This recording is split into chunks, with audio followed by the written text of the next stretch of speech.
is our answer, and that is Henry's Law. Definitely do some practice problems with Henry's Law out of the back of the book if you want some more practice on that.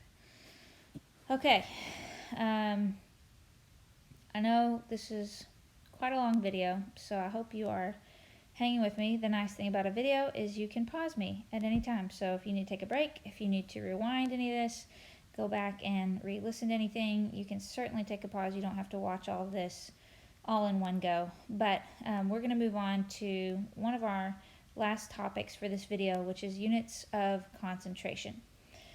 So I actually introduced terms of concentration back in chapter 7. And in fact, I put a slide very similar to this in our chapter 7 lecture slides.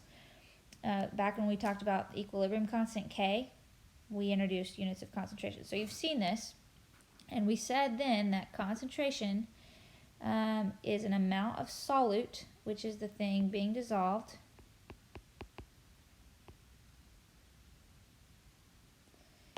in a volume of solution. Okay, so there's a couple different ways we can express units of concentration. And before I get into these equations though, why is concentration important? Okay, well, this picture here might give you an indication of why it's important, especially for health professionals in the nursing field or health professionals that work in a hospital. What you're seeing is a picture of an IV. Okay, so when we administer medication or drugs, pain medication, nutrients even sometimes, we administer those things a lot of times as IV drips. And these solutions, pain medications, often come in a kind of a stock solution, like a very concentrated solution. Sometimes you have to dilute them, so on and so forth. But when things go into the body in liquid form, there's a known concentration. We have to know how much medication we're giving a particular patient, so on and so forth. So that's one reason why concentrations are important, just in the health professional side of things. But now let's look at this first equation.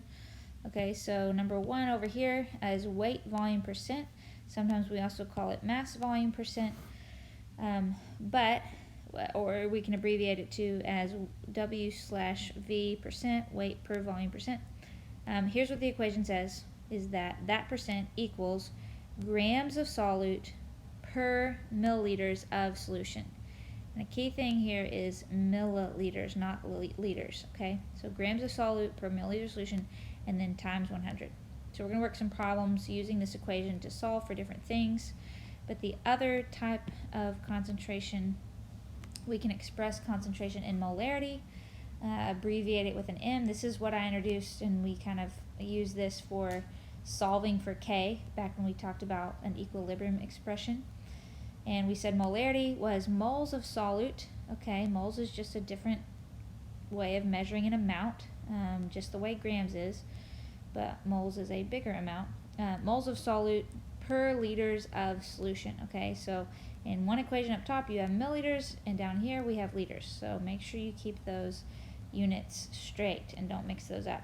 Okay, another example I've given here is that nurses also frequently work with urine samples and things like that. Molarity is often used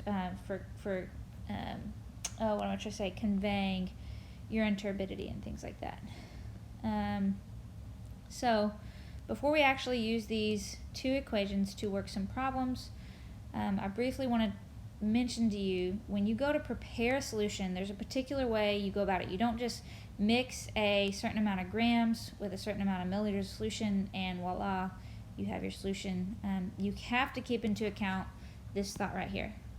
The volume of the solution includes both the solvent and the solute. The solute has a volume, okay, not just the solvent. So if you look at these pictures, number 1, first you add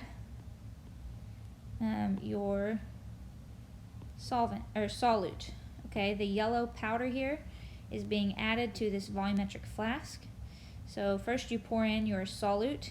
2, you add some, not all, just some solvent. So say I want a whole liter of my solution. I will not add a liter of solvent. I'll add maybe half a liter. And you notice this person is now mixing up the solute into the solvent. Okay, then once I have all of the solvent dissolved or mixed up, 3, I will add solvent,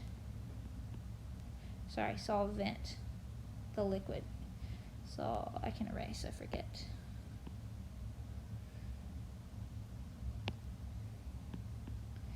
Add solvent to final volume, final desired volume, okay? So anyways, if you were asked how would you prepare a solution of something, you need to know these 3 steps, that you don't just dump all the solute you want and then all the solvent that you want. If I want a liter of a solution, I don't add it all at once. I add some solvent and then I mix it together and then cap it off, add the rest of my liquid to my final volume. Okay. Other things, just to check your understanding on some of this, if we had a solution of solids, okay, maybe let's look at gold and copper, okay, but we don't know which one's the solvent and the solute, but they're 2 solids mixed together. We can have a solution like that. What units would you use to express concentration here? We don't use units of milliliters for a solid. So here, if we're talking about weight volume percent, we would have grams of solute, guess what, per grams solvent. Okay, or you could even do, the point I'm trying to make here at times 100 is that you would have units of gram per gram, okay, or gram, you could even do gram per milligram, but they would have to both be units of mass because you're dealing with a solid. If you look at the second point down here, in what units would I express the concentration of a solution made by dissolving 1 liquid in another, so 2 liquids. So if we're doing weight per volume percent, that would be, we would do milliliters of solute per milliliter of solvent. And I know you're like, well, wouldn't those cancel? It seems redundant. In this case, we make exceptions because we have to represent both the solute and the solvent.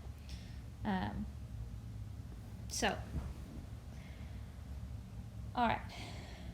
Actually, here I don't want to confuse anybody. You would do on the top part. It would just be gram per gram. And you know what? Yes, these units do cancel because when we express a percent, we don't have units of mass. We don't have units of volume in that. It's just a percent. Okay, so the units do cancel out.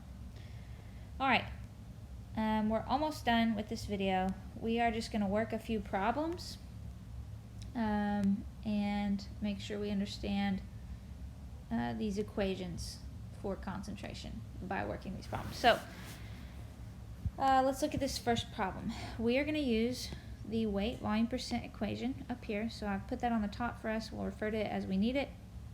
Question 1 says, what is the concentration in weight volume percent of 15 grams of glucose dissolved in 100 milliliters of solution?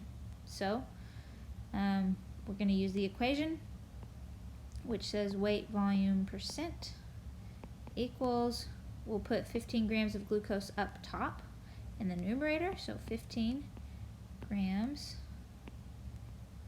I'll use a capital G to abbreviate glucose, dissolved in 100 milliliters of solution, and remember you multiply by 100 in the end.